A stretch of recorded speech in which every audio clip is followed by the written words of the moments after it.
Hi everyone, welcome back to Sydney and Starlight, and if you're new here, welcome, enjoy the videos. So today me and Sydney are going to be reading Walt Disney Dinosaur. So let's begin.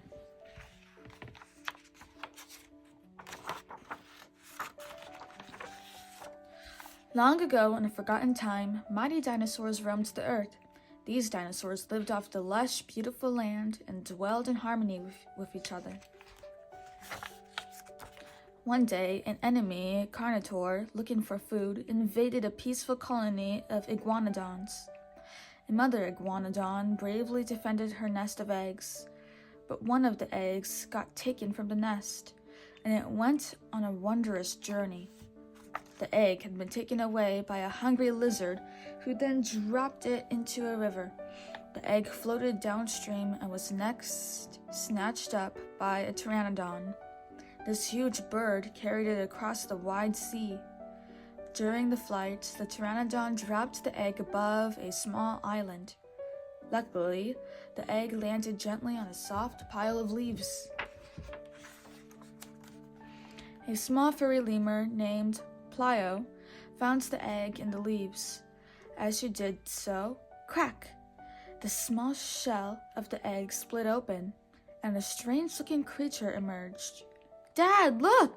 she cried, as she cradled the infant iguanodon in her arms.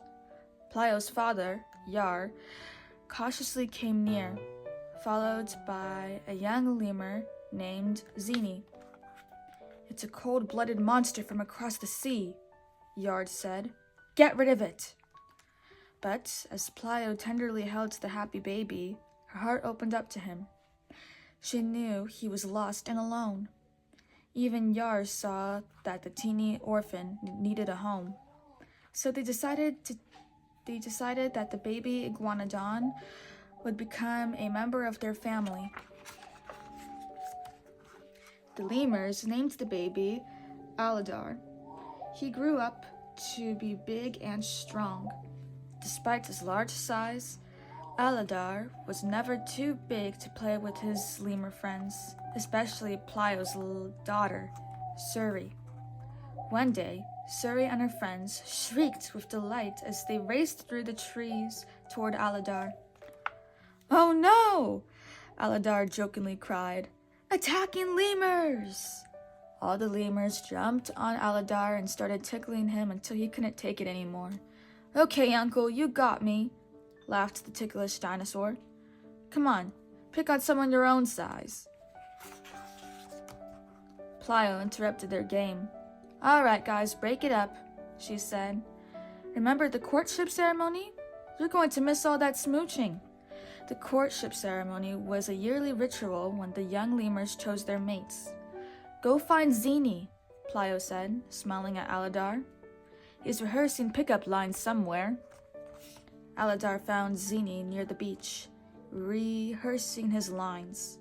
Zini was confident he could find a mate, but when he arrived at the ritual tree for the ceremony, he got tangled in the vines. By the end of the ceremony, he was the only lemur without a mate. Aladar knew how Ziri felt. As the only iguanodon on the small island, Aladar wondered whether he himself would ever find a mate. "Don't worry, Zini," Aladar said, cheering Zini up. "You always have next year." Suddenly, a bright light flashed through the night sky. All the lemurs looked up in amazement. Across the sea, a giant comet fell to the earth. The power of this comet hitting the earth caused a huge wave of fire. It was heading straight for the island. "Aladar!" Plio screamed. "Where's Suri?" Plio knew something was terribly wrong. Aladar found Suri, and he placed her and Plio on his back. Then Yar and Zini jumped on. With his family together, Aladar ran to escape the hot flames, which were close behind him. "Run, Aladar, run!" shouted Plio. With the flames at his tail, Aladar jumped into the sea and carried everyone to safety on the mainland. Sadly, Lemur Island was destroyed, so Aladar and his family started looking for a new home. It was a hard journey. There was no food or water, but the brave group continued full of hope. Suddenly, the ground began to shake. A huge dust storm approached them. Before they knew it, the group was surrounded by a herd of dinosaurs. "Stay out of my way," roared Cron, the leader of the herd, as he marched past them. "You heard Cron, move it," added Cron's lieutenant Bruton. Aladar and the others were amazed. "Look at all the Aladars," Suri cried. After the herd had passed quickly, a small group of dinosaurs slowly followed along. Baleen, Ema, and Earl. "My name is Aladar," the Iguanodon greeted them. "This is my family." Aladar learned from them that the herd was on its way to a place called the Nesting Grounds. "It is the most beautiful place there is, child," Ema explained. "It's where the herd goes to have their babies." Because of the comet, the journey was more difficult, and Cron was moving the herd faster. "We can hardly keep up," moaned Balin. Aladar wanted to help his new friends, so he ran ahead to speak to Cron. Aladar quickly explained that Ema and Balin were having a hard time keeping up with the herd. "So you know Cron," Aladar said. "Maybe you can slow it down a bit?" But Cron didn't seem to care. He believed that only the strongest should survive. After he stormed off, Cron's sister, Nira, walked up to Aladar. "Don't worry," she said, smiling. "That's how my brother treats newcomers, no matter how charming they are." Aladar watched Nira as she walked away. He wondered if she had smiled at him. The next morning, the herd needed to reach a distant lake, but first, they had to cross a large desert. Cron told Bruton to instruct the newcomers. "Listen up," Bruton yelled at the herd. "If a predator catches you, you are on your own." Eventually, the herd arrived at the lake, but there wasn't any water in it. Ema was ready to cry. "There has always been water here before," she moaned. Cron realized that the explosion from the comet must have dried up the lake, so he ordered the herd to keep moving. But Ema was exhausted. She couldn't go on. "Oh, Ema, please," begged Balin. "The herd won't wait. We'll be left behind." Balin stepped forward. As she did, her foot made a squishing sound. Her enormous Bronchiosaurus foot had sunk so deep in the dirt that it had hit water. Aladar turned and called out to the rest of the herd, "Water! Come on!" Later, Aladar told Nira that the herd should be kinder to its weaker members. "Everyone counts," Aladar explained. "If we all look out for each other, we all stand a better chance of getting to your nesting grounds." Nira was surprised to hear Aladar speak so strongly. Never before had she heard such compassion. Meanwhile, Cron watched Nira and Aladar from a nearby hill. Seeing his sister and Aladar together made him angry. Suddenly, a voice cried out in pain, "Cron!" Cron turned to see Bruton badly hurt. When Cron asked Bruton who had hurt him, Bruton gasped, "The Carnivores!" "They never come this far north," Cron said. "The comets must have driven them out," said Bruton. "They had to escape from their predators." Cron ordered the herd to move out quickly. Aladar wanted to be close to Nira at the front, but he had a responsibility to his friends at the back. "Come on, you guys," Aladar urged. "We're going to get left behind." Aladar and the others could not keep up. A thunderstorm moved in.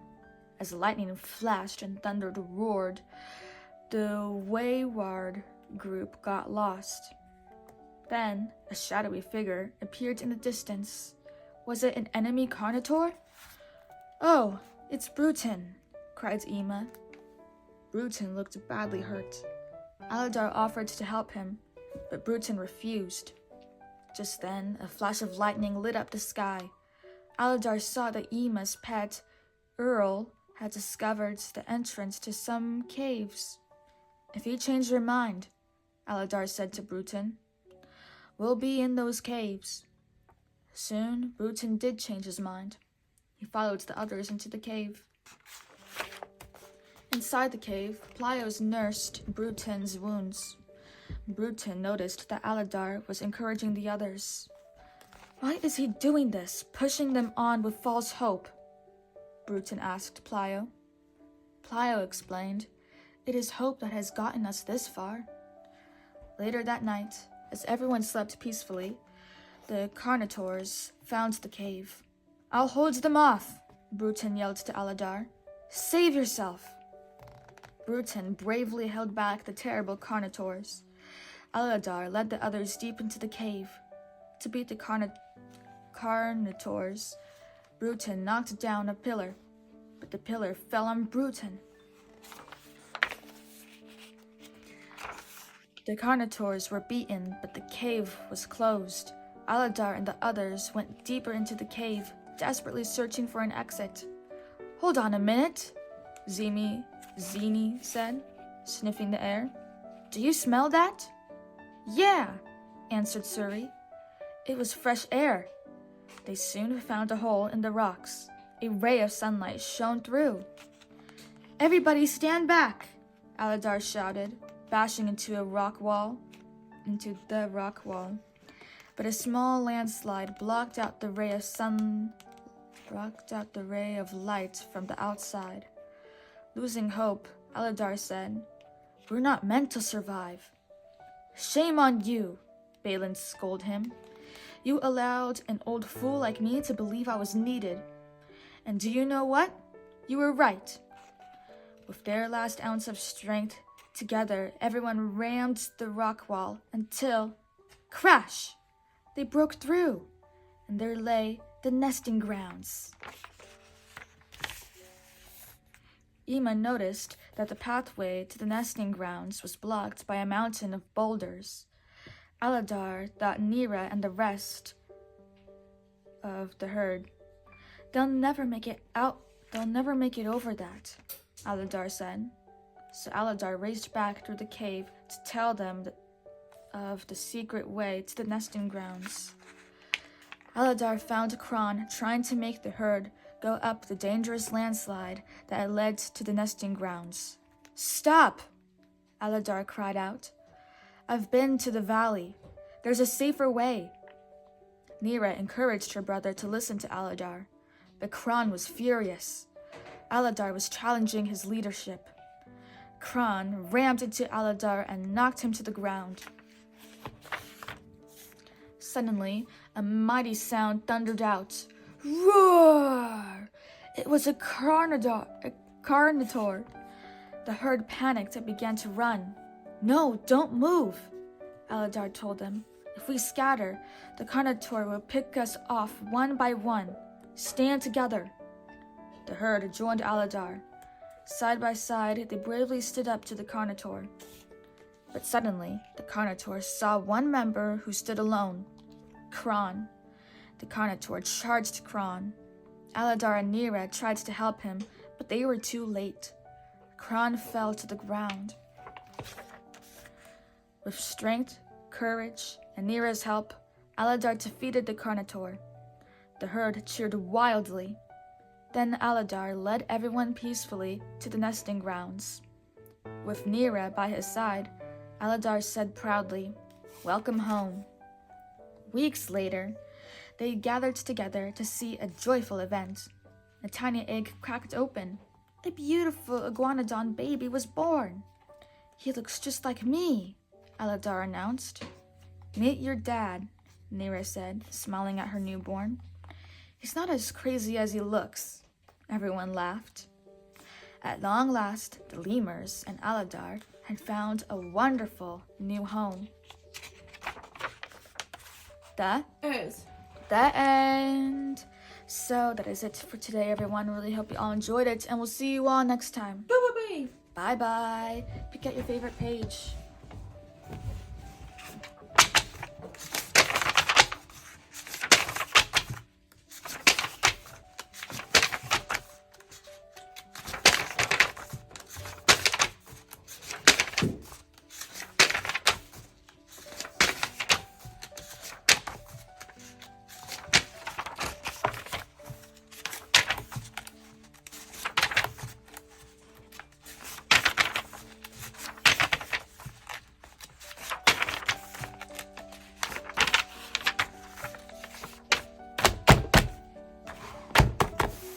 Who's your favorite character?